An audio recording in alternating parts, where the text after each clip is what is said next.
వినయ్ ఎందుకు కూర్చున్నావు? ఆకలిస్తాను, దాబా పోదాం పోరా. పోదాం, నాకు ఆకలిస్తుంది. కాదురా నీ బైక్ ఉంది కదరా, దాంతో పెట్రోల్ లేదు లేరా పారాస్వామి. నేను తెలిసి మావా నువ్వేడికా పోదాం, నేను వచ్చా. నా దారిన నేను పోయినా బాగుండు, అనవసరంగా గెలుపుకున్నా. ఇంతమందికి అయిందా? బాగైందా? ప్రతిదానికి over expression. One eternity later. Vinay డబ్బా పోదాం వస్తావా? పోదాం బా. రాలేం లేరా, పాపం ఫీల్ అన్నట్టున్నారు. రండ్రా పోదాం. రాలేం పోరా నేను స్వామి. నాకు అర్థం కాలేదు సార్. హాయ్ ఫ్రెండ్స్, మీరు చూస్తున్న బైక్ జావా 42 బాబర్. గైస్ ఈ బైక్ 2025 మోడల్. సో తీసుకొని 1 మంత్ అవుతుంది. నేను దీన్ని అప్పుడప్పుడు కొంచెం డ్రైవ్ చేసుకుంటూ వచ్చాను. మా బావది బైక్ ఇది. ఈ వీడియోలో నా ఎక్స్పీరియన్స్ని మీతో షేర్ చేసుకుంటాను. కంప్లీట్ రివ్యూ ఇస్తాను. వీడియోని ఎండ్ వరకు మర్చిపోకుండా చూడండి. కన్సోల్ వచ్చి మనకి పూర్తిగా డిజిటల్ వస్తుంది. సో లాస్ట్ టైం మనకి అనలాగ్ ఉంది కదా, ఇక్కడ లెఫ్ట్ సైడ్ ఛార్జింగ్ పోర్ట్ ఒకటి ఉంది. టైప్ ఏ టైప్ సి ఇచ్చారు. సో లాంగ్ డిస్టెన్స్ వెళ్ళే వాళ్ళకి చాలా యూజ్ అవుతుంది.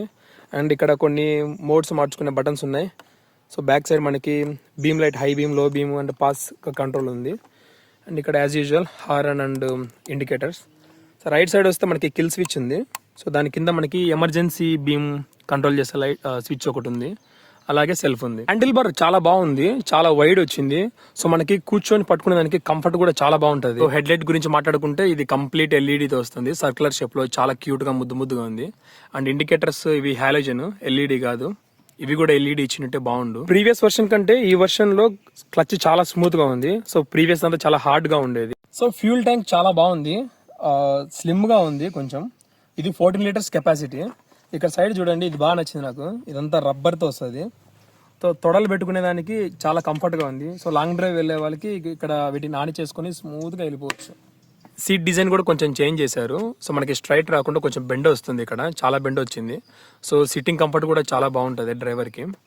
అండ్ మడ్ గార్డ్ మొత్తం కంప్లీట్ ప్రొటెక్షన్ ఇచ్చేసారు. సో మనం బురదలో వెళ్ళిన తర్వాత కూడా మన మీద పడుతుందన్న భయం అయితే లేదు. ఫ్రంట్ అండ్ బ్యాక్ మనకి డ్యూయల్ ఛానల్ ABS బ్రేకింగ్ సిస్టమ్తో వస్తుంది. స్పీడ్ వెళ్ళినప్పుడు మీరు సడన్ గా స్లో చేయాలనుకుంటే జర్క్ ఇచ్చి కాకోకుండా స్మూత్ గా అవుతుంది బండి. ఇది చాలా బాగా నచ్చింది నాకు. బైక్ మనకి ఓపెన్ చైన్ తో వస్తుంది. సో చూడండి ఎంత జిడ్డు ఉందో. టైం టు టైం మెయింటెనెన్స్ చేయకపోతే స్పాకెట్లు తొందరగా అరిగిపోతాయి. డబ్బులు ఎక్కువ ఉండాలి మళ్ళీ స్పాకెట్లు మార్పించాలంటే. ఇది కూడా చిరాకు తెప్పించే ఇష్యూనే. చూడండి, పెట్రోల్ క్యాంప్ అనేది మనకు కంప్లీట్గా ఓపెన్ అయిపోతుంది. సో పెట్రోల్ బంక్ దగ్గర ఈ రోజుల్లో క్యాష్ ఓడిస్తున్నాడు, అందరూ యూపీఐగా చేస్తుంది.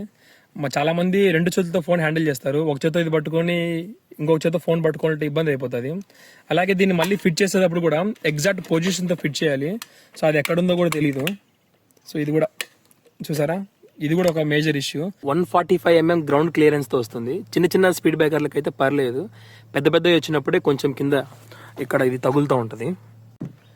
ఈ బైక్ ఇచ్చిన నట్లు కానీ స్క్రూస్ కానీ చాలా లూజ్ ఫిట్టింగ్ తో ఇస్తున్నాడు. ఇక్కడ చూడండి, ఇది సైలెన్సర్ కి ఇచ్చిన ప్రొటెక్టర్. దీనికి ఒక నట్టు ఎగిరిపోయింది.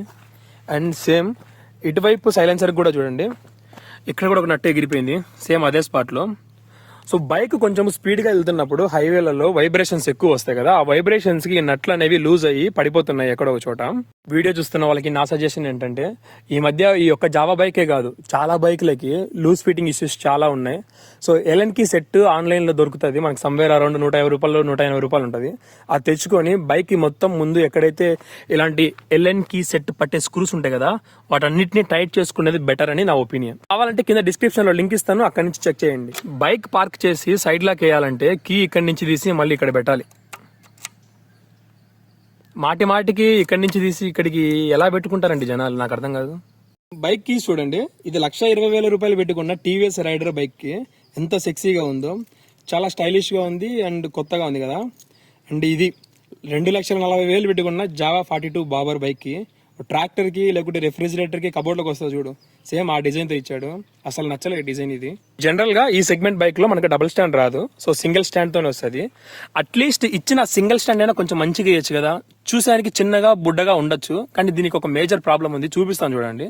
బైక్ స్టాండ్ వేస్తున్నప్పుడు కాలు ప్రతిసారి సైలెన్సర్ తగులుతూ ఉంటది. మీరు చూసుకొని స్టాండ్ వేసుకోవాల్సి వస్తుంది. సో అట్లీస్ట్ వీళ్ళు ప్రొవైడ్ చేసేది కొంచెము, ఇది ఏదైతే మెటల్ బంప్ ఇచ్చాడు కదా, ఇది కొంచెం ఎక్స్ట్రా ప్రొవైడ్ చేస్తే మనకి ఆ ప్రాబ్లం ఉండేది కాదు. బ్యాక్ సైడ్ మనకి మోనోషాక్ అబ్జర్వర్ 7 స్టెప్ అడ్జస్టబుల్ ఇది. సో సీట్ మీద బరువైన వ్యక్తి కూర్చున్నప్పుడు, స్పీడ్ బ్రేకర్ వచ్చినప్పుడు పెద్దగా ఫీల్ కాడు. కానీ అదే కొంచెం బరువు తక్కువ ఉన్న వాళ్ళైతే చాలా ఫీల్ అవుతారు. ఇది చాలా హార్డ్గా ఎత్తి కొడుతుంది మనిషిని. ఫ్రంట్ వచ్చేసి మనకి 35mm టెలిస్కోపిక్ ఫోక్స్తో వస్తుంది. బ్యాక్ సస్పెన్షన్ కంటే పర్లేదు, చాలా బాగుంటుంది. చిన్న చిన్న గుంటల్ని, కొంచెం పెద్ద స్పీడ్ బ్రేకర్లని స్మూత్గా డీల్ చేయగలదు. ఫుట్ రెస్ట్ ఈసారి కొంచెం ముందుకు ఇచ్చారు. సో లెగ్ పెట్టుకున్నప్పుడు కంఫర్ట్ అయితే చాలా బాగుంది. కానీ లాంగ్ జర్నీ చేసినప్పుడు కానీ, ట్రాఫిక్లో ఎక్కువసేపు స్టక్ అయినప్పుడు కానీ ఇంజన్ నుంచి వచ్చే వేడంతా కాళ్ళకి తగులుతుంది. సో మండిపోతున్న ఫీలింగ్ అయితే వస్తుంది. 2 సైలెన్సర్లు వచ్చేసరికి చాలా మంది బైక్కి డ్యూయల్ సిలిండర్ అనుకుంటారు. కాదు, బైక్ వచ్చేది సింగిల్ సిలిండర్తోనే, కానీ సైలెన్సర్లు మాత్రం 2 ప్రొవైడ్ చేశారు. హెడ్ లైట్ విజిబిలిటీ చాలా బాగుంది.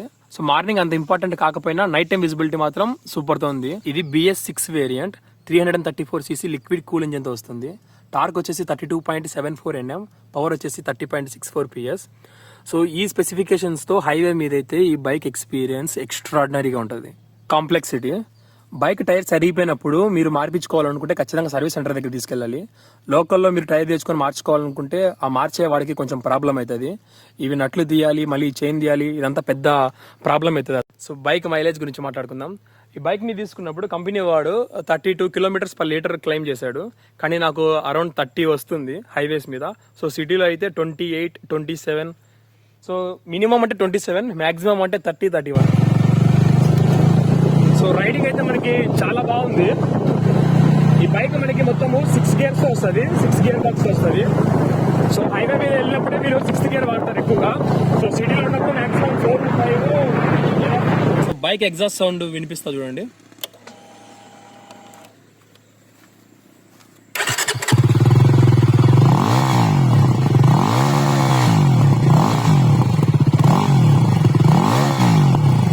పర్లేదు, ఎగ్జాస్ట్ సౌండ్ మరీ అంత గట్టిగా ఏం లేదు. సో దీనివల్ల పబ్లిక్ ఏమంత డిస్టర్బెన్స్ కూడా రాదు, బాగానే ఉంది.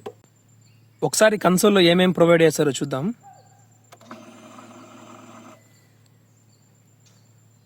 సో డిస్ప్లే అంత బ్రైట్గా ఏం లేదు. సో మీరు మధ్యాహ్నం పూట బయటకు వెళ్తే కన్నా మీకు ఏం కనపడదు. సో నైట్ టైం అయితే చాలా బాగా అనిపిస్తుంది, అండ్ ఈవినింగ్ అండ్ మార్నింగ్ టైమ్స్లో కూడా పర్లేదు.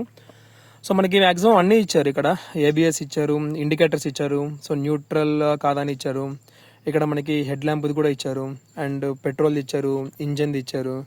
అండ్ మిడిల్లోకి వచ్చేసరికి మనకి ఇక్కడ ఓడోమీటర్, ఇక్కడ స్పీడోమీటరు, ఇంకా ఇక్కడ టైం ఇచ్చారు.